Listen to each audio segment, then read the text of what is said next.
Romanos 4, de 1 a 8.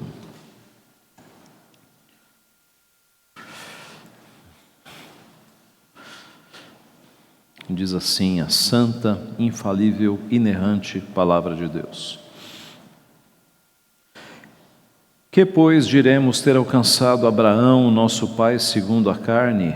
Porque se Abraão foi justificado por obras, tem que se gloriar, porém não diante de Deus.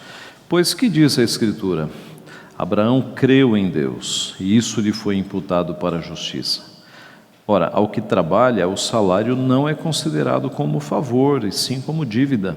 Mas ao que não trabalha, porém crê naquele que justifica o ímpio, a sua fé lhe é atribuída como justiça.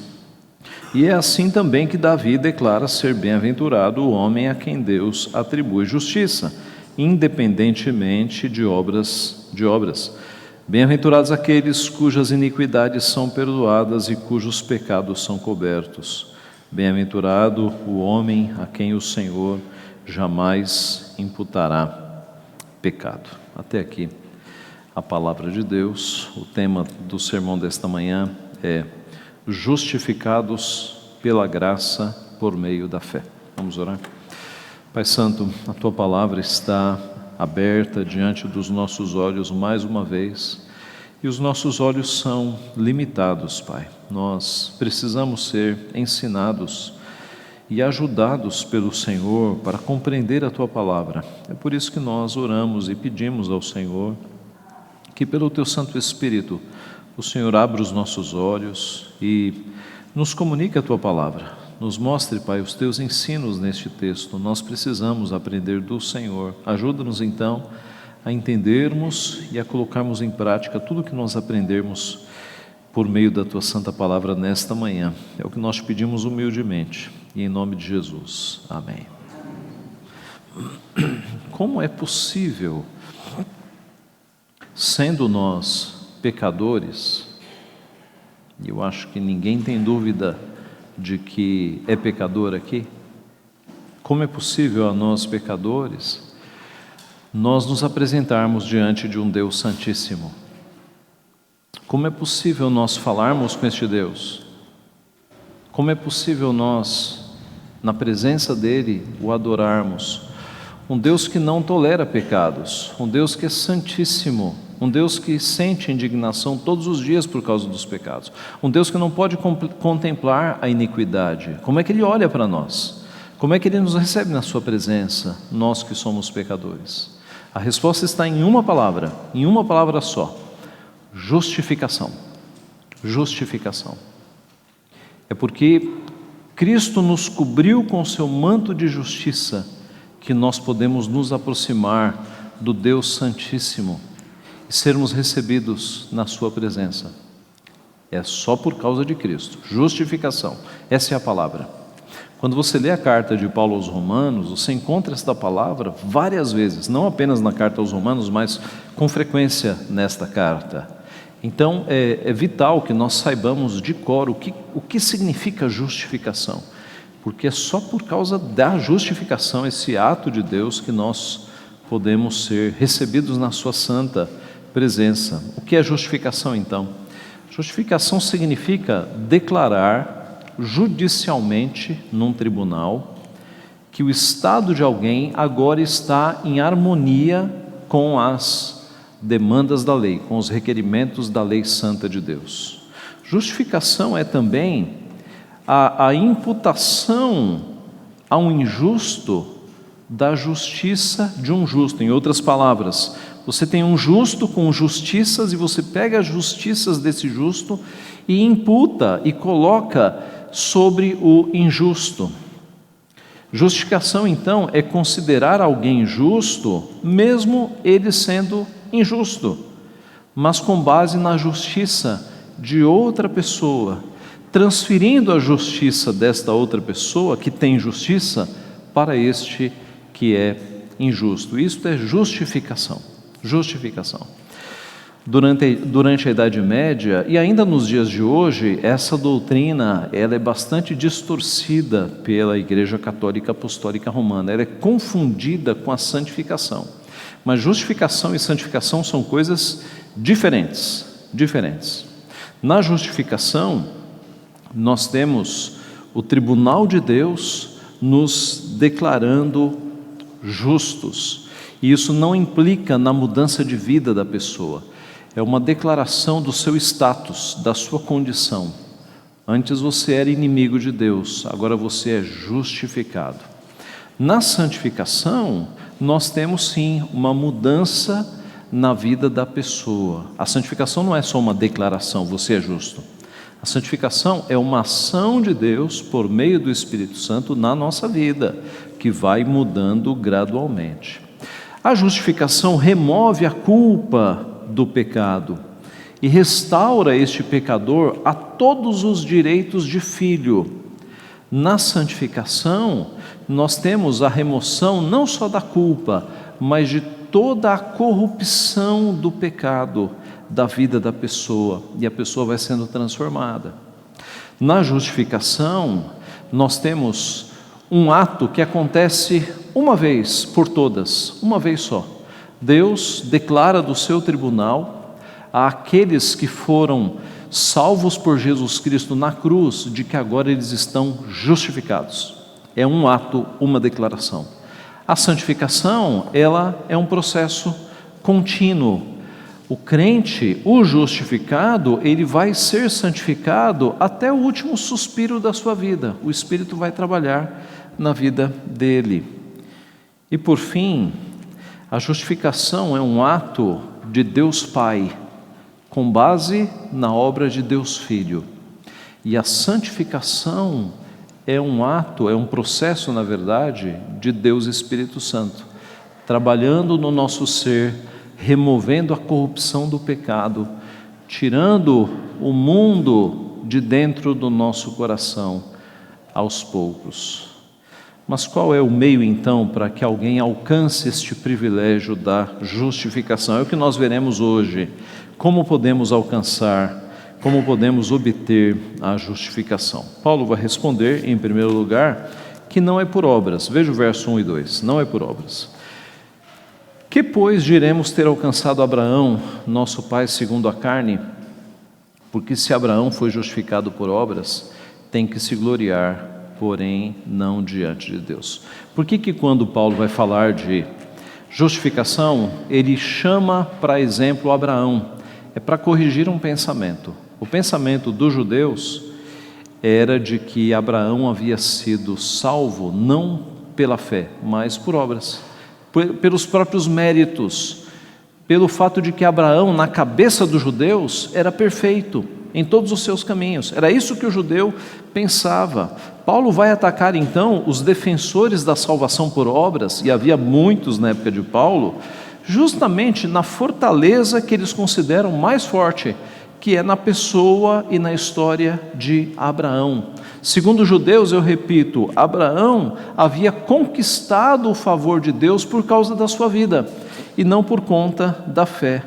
Os judeus criam que Abraão havia vivido como um santo, e que por isso ele havia sido escolhido para ser o pai da nação de Israel.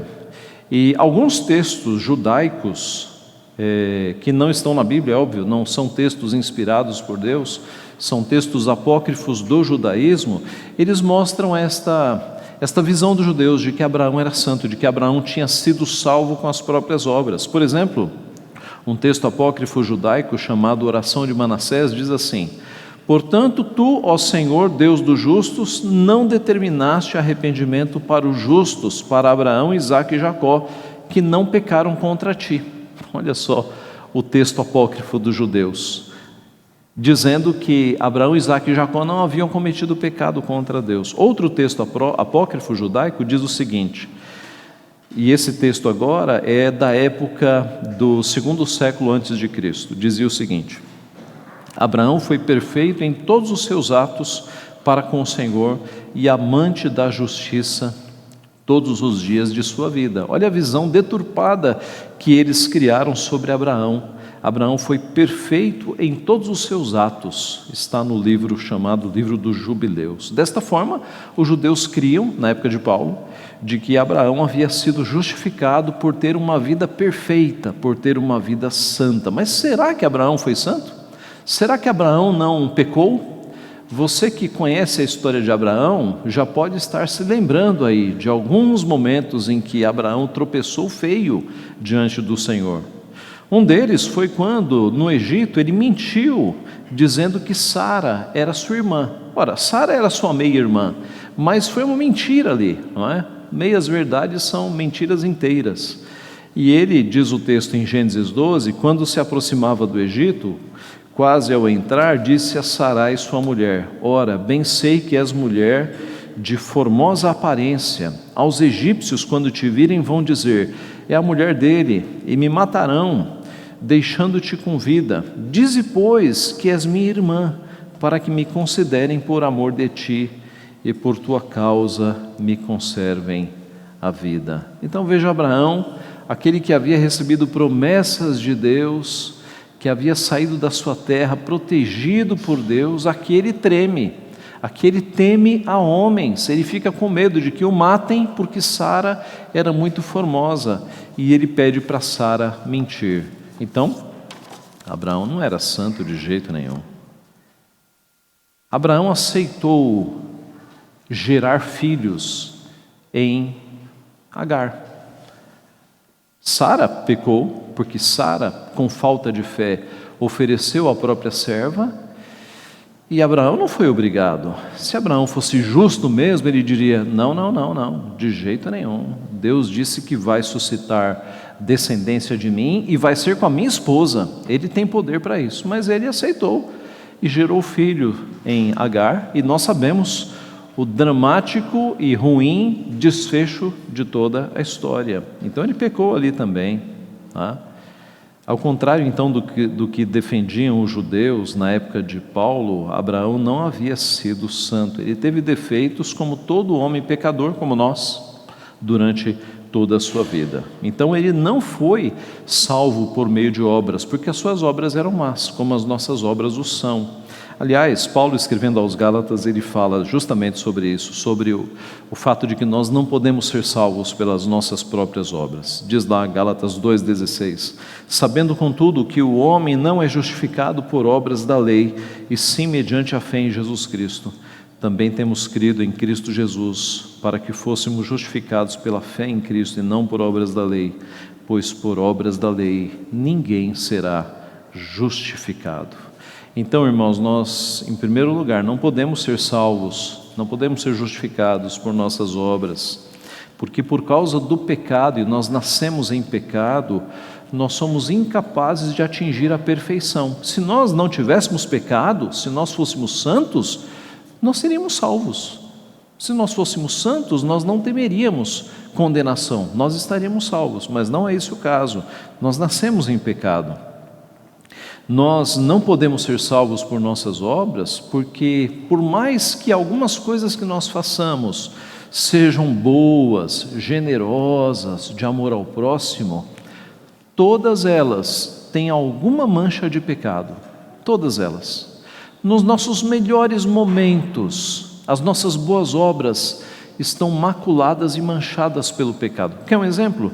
Você tira R$100 da carteira e coloca na mão de um amigo ou uma amiga que está passando extrema necessidade. Você vira as costas e o teu coração te diz: olha, pouca gente faria isso, hein? Parabéns. O orgulho vem à tona, né? O orgulho vem à tona. Ou você está num culto, adorando ao Senhor, na presença do Senhor, e pensamentos que não têm nada a ver com o culto e com a adoração entram rapidamente na tua mente, e daqui a pouco você está viajando por outros lugares que não na presença do Senhor. Nos nossos melhores momentos, que nós achamos que estamos com mais santificação, alguma mancha de pecado entra e a nossa obra é maculada. Então nós não podemos ser salvos, porque as nossas obras não são perfeitas na presença do Senhor. E ora, se nós pudéssemos ser salvos por obras, Para que o sacrifício de Cristo? Não haveria sentido de Cristo ter vindo aqui para morrer por nós, se houvesse a mínima possibilidade de nós sermos salvos por obras. Ele veio porque foi impossível a todos os eleitos, a qualquer dos eleitos, obter a salvação por obras. Então, em primeiro lugar, a justificação não é por obras. Em segundo lugar, a justificação é por meio da fé. Veja o verso 3. Pois que diz a Escritura, Abraão creu em Deus e isso lhe foi imputado para a justiça. Quando Paulo diz o que diz a Escritura, ele está falando para os judeus. Judeus, vocês vão crer em quê? Vocês vão crer nos que os rabis de vocês estão falando? Vocês vão crer o quê? Vamos para a Escritura. O que diz a Escritura? A Escritura é a nossa regra de fé. É ali que nós temos que pôr a nossa confiança. O que diz a Escritura? Abraão creu em Deus. Abraão creu em Deus. E crer aqui não significa de que Abraão não era ateu. Não, crer aqui é no significado de que ele colocou a sua confiança em Deus. Ele colocou a sua esperança e confiança em Deus. E isso lhe foi imputado para a justiça. Então veja, Deus não olhou para Abraão e disse: olha, Abraão é um sujeito santo, perfeito, eu vou justificá-lo. Não é o que o texto diz. O texto diz: Abraão creu em Deus e isso lhe foi imputado para a justiça. Primeiro ele creu e foi a fé que foi atribuída como justiça. Logo a causa foi a fé. Essa é a ordem e assim as coisas fazem sentido. Em Gálatas 3,6, Paulo escreve: é o caso de Abraão que creu em Deus, e isso lhe foi imputado para a justiça. Sabei, pois, que os da fé é que são filhos de Abraão. Em outras passagens, nós encontramos Abraão não como o pai dos que praticam boas obras, mas como o pai daqueles que têm fé. Romanos 4,11, por exemplo: para vir a ser o pai de todos os que creem. Hebreus 11, que nós lemos, não é? Pela fé, Abraão, quando chamado, obedeceu, a fim de ir para um lugar que devia receber por herança. Então, a justiça de Abraão foi a fé. E a fé vem de onde? Não vem de iniciativa própria. A fé é o próprio Deus que nos dá. Pela graça sois salvos mediante a fé, e isto não vem de vós, é dom de Deus. Então, observe que não há nenhuma chance de nós nos gloriarmos. Onde mais nós encontramos fé na vida de Abraão? Ora, em primeiro lugar, pelo fato de que Abraão não estava procurando a Deus quando ele vivia em Ur dos Caldeus. Foi Deus que foi lá, chamou Abraão e disse: Abraão, vai para a terra em que eu te enviar. E Abraão, irmãos, largou tudo. Abraão não era um sem terra que foi em busca de terras melhores. Abraão não era um indivíduo que estava vivendo à toa na vida, e Deus o chamou com a oferta de um melhor emprego, uma melhor condição. Abraão morava em Ur dos Caldeus. Ur dos Caldeus era uma grande cidade naquela época. Os estudiosos falam em 300 mil habitantes. Era uma cidade grande, era uma cidade importante do ponto de vista comercial. Ficava ali a 180 quilômetros do Golfo Pérsico.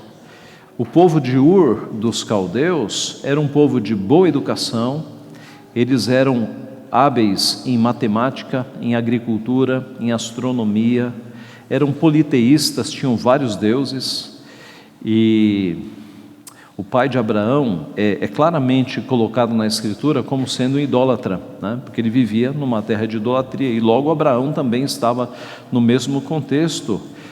E ao comando, ao chamado de Deus, Abraão largou tudo e foi para uma terra que ele não sabia, mas ele confiou na promessa de Deus.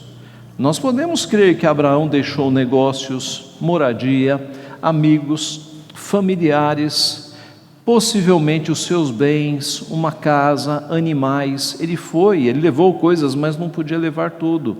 Então, nesse sentido, Abraão é um homem de fé mesmo. Ele recebe um chamado de Deus: Abraão, vai para a terra que eu vou te mostrar. Ele larga tudo e vai.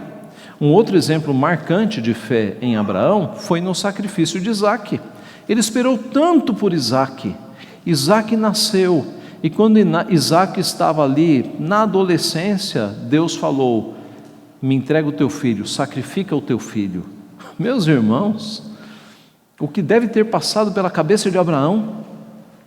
Mas ele, com fé, ele foi, caminho de 2 dias até o monte, e pegou ali a faca, o cutelo, e quando ele ia sacrificar o seu filho, Deus o parou e providenciou um animal. Ele ia sacrificar o seu filho, e nós lemos em Hebreus o porquê que ele ia sacrificar o seu filho. Hebreus 11:17 diz assim: pela fé Abraão, quando posto à prova, ofereceu Isaque.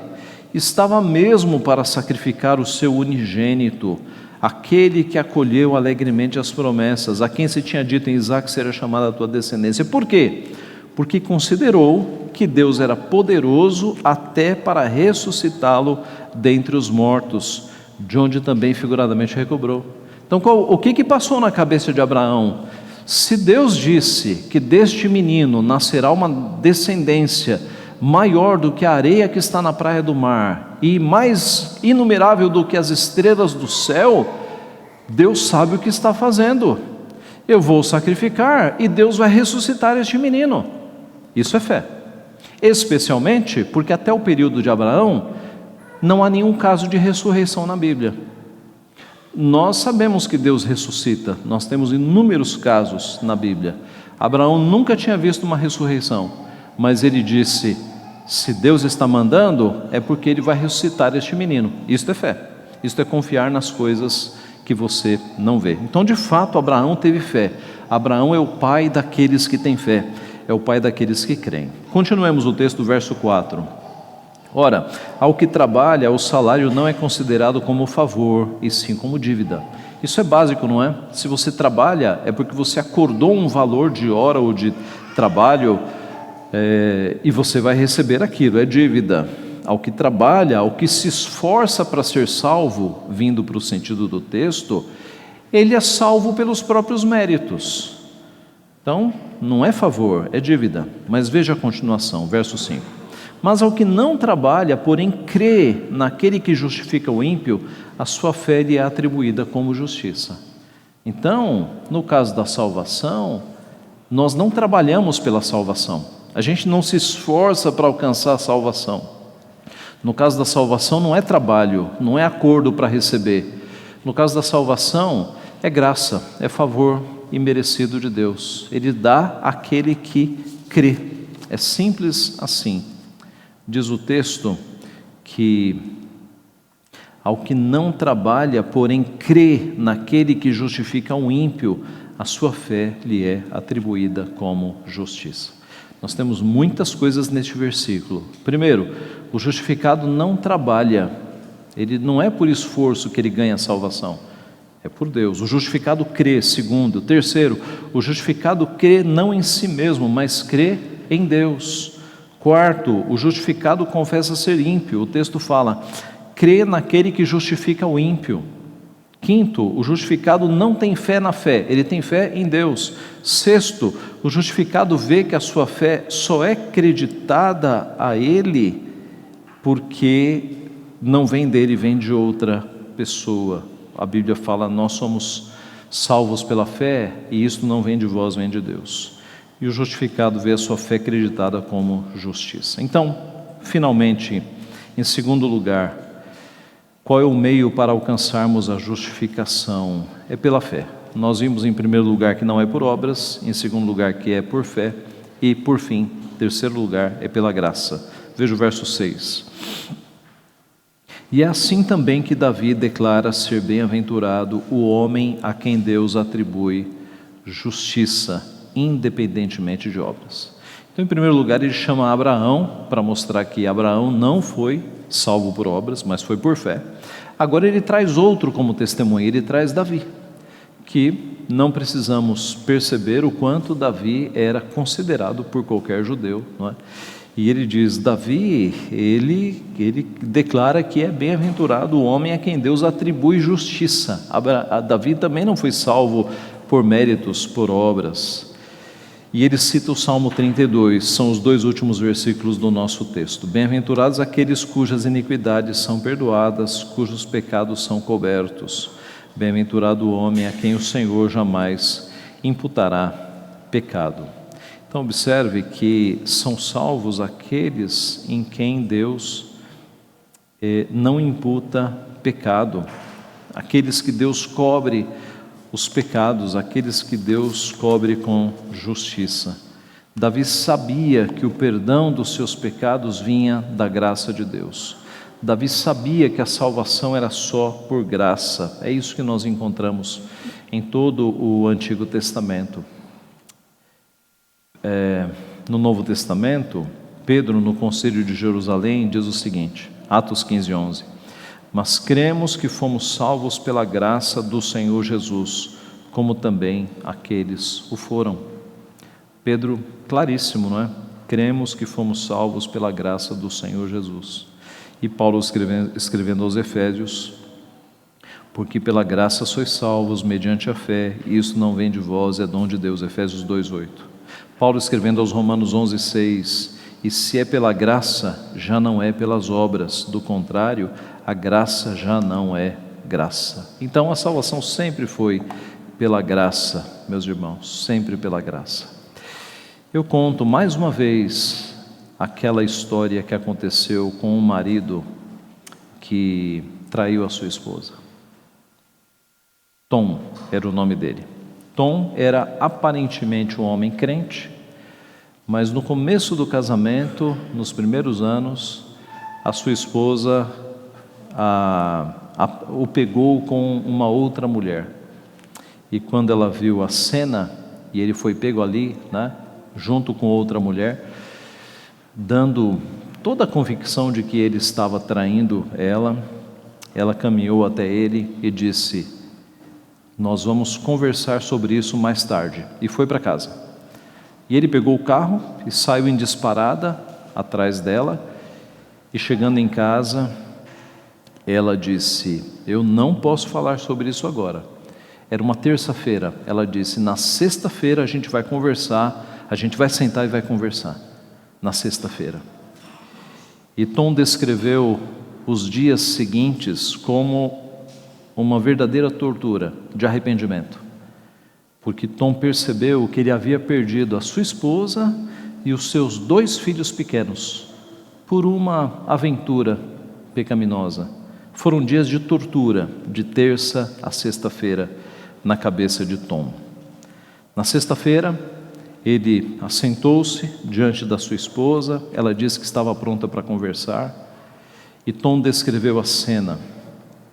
Ela olhou diretamente nos seus olhos e disse: eu tomei uma decisão, eu decidi que serei a melhor esposa que você poderia ter, e serei a melhor mãe que você poderia desejar para os seus filhos, a partir de agora. Agora você decida o que você vai fazer da sua vida. E ele caiu de joelhos no chão, chorando. Tom já havia ouvido falar sobre graça, mas ele nunca tinha experimentado uma graça assim. Porque é óbvio, ela havia sido traída. Se ela dissesse: pegue suas coisas e vá embora, o que ele ia fazer? Mas mesmo tendo sido traída, ela o perdoou com graça. Meus irmãos, este é um exemplo de graça que nos impressiona, mas é bastante pequeno quando comparado com a graça de Deus. Porque nós traímos a Deus não foi só uma vez. Os nossos pecados são frequentes. E Deus nos perdoa, nos perdoa, nos perdoa.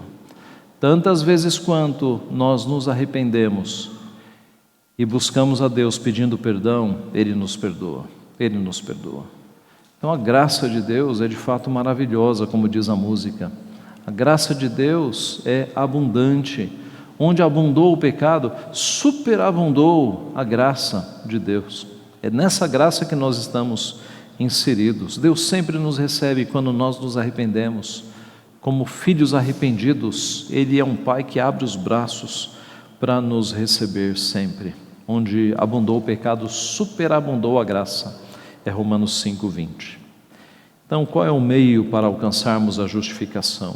Em primeiro lugar, não é por obras. Em segundo lugar, não é por graça. Perdão, em segundo lugar, é por meio da fé. Em terceiro lugar, é pela graça. E eu concluo contando uma história que certa vez um fazendeiro pobre economizou dinheiro durante anos com o objetivo de comprar um boi para puxar o seu arado.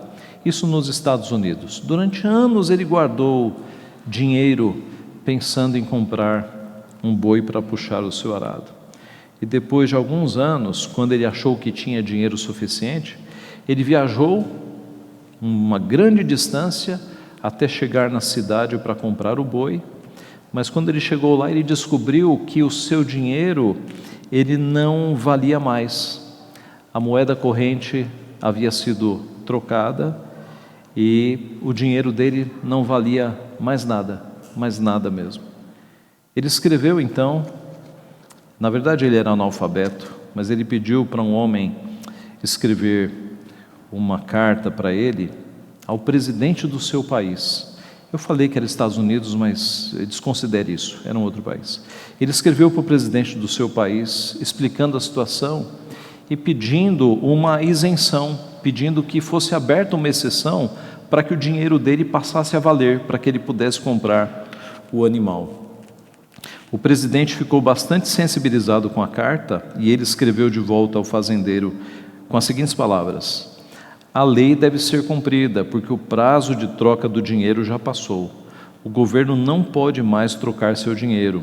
Até o presidente não é isento desta lei. Entretanto, continuou o presidente, porque eu acredito que o senhor realmente trabalhou duro nestes anos para juntar este dinheiro, eu vou trocar o seu dinheiro por novo dinheiro, usando dinheiro meu, do meu próprio bolso, e assim o senhor poderá comprar o seu boi. E assim, o fazendeiro, com dinheiro novo, ele pôde comprar o animal. Meus irmãos, diante de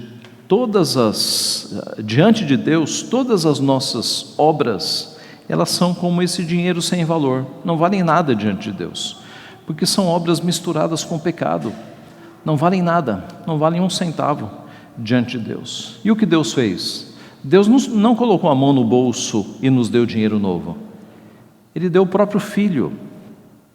O próprio Filho Ele deu, para que vivesse e morresse por amor a nós. E foi nesta obra do Filho que nós fomos justificados. Foi na cruz do Calvário que os nossos pecados foram lançados sobre Cristo e que a justiça de Cristo foi lançada sobre nós. Há uma troca na cruz do Calvário. Os nossos pecados são lançados em Cristo. As justiças de uma vida inteira de obediência são lançadas sobre nós. O texto do Antigo Testamento que mais fala sobre a cruz, que é Isaías 53, fala desta dupla transferência. O texto fala que sobre Cristo foram lançados todos os nossos pecados. Verso 4, certamente Ele tomou sobre si as nossas enfermidades e as nossas dores, levou sobre si. Ele tomou tudo sobre si. E no final do texto diz que Ele, no verso 12, por isso eu lhe darei muitos como a sua parte, e com os poderosos repartirá ele o despojo, porquanto derramou a sua alma na morte, foi contado com os transgressores. Contudo, levou sobre si o pecado de muitos e pelos transgressores intercedeu. Ele levou o pecado de muitos sobre si. E o texto nos fala então, no verso anterior, o justo com seu conhecimento justificará a muitos. As duas coisas. No verso 11, ele justificará a muitos, quer dizer, as suas justiças serão atribuídas. E no verso 12, levou o pecado de muitos sobre si, os nossos pecados foram lançados sobre ele. Assim, meus irmãos, quando um pecador se arrepende dos seus pecados e crê em Cristo para a salvação, é isso que acontece, ele é justificado. Seus pecados são lançados na cruz, as justiças de Cristo na cruz são lançadas sobre ele. Esta é a razão por que nós podemos nos aproximar diante de Deus, falar com Ele em oração, cantar louvores ao Seu nome, mesmo sendo nós pecadores, mas o manto de justiça, a justificação de Cristo está sobre nós, de modo que Ele olha para nós e não vê mais inimigos, Ele vê pessoas que foram lavadas com o sangue de Cristo, justificados pela obra de Cristo Jesus. Louvado seja o Seu nome, que Deus assim nos abençoe. Amém.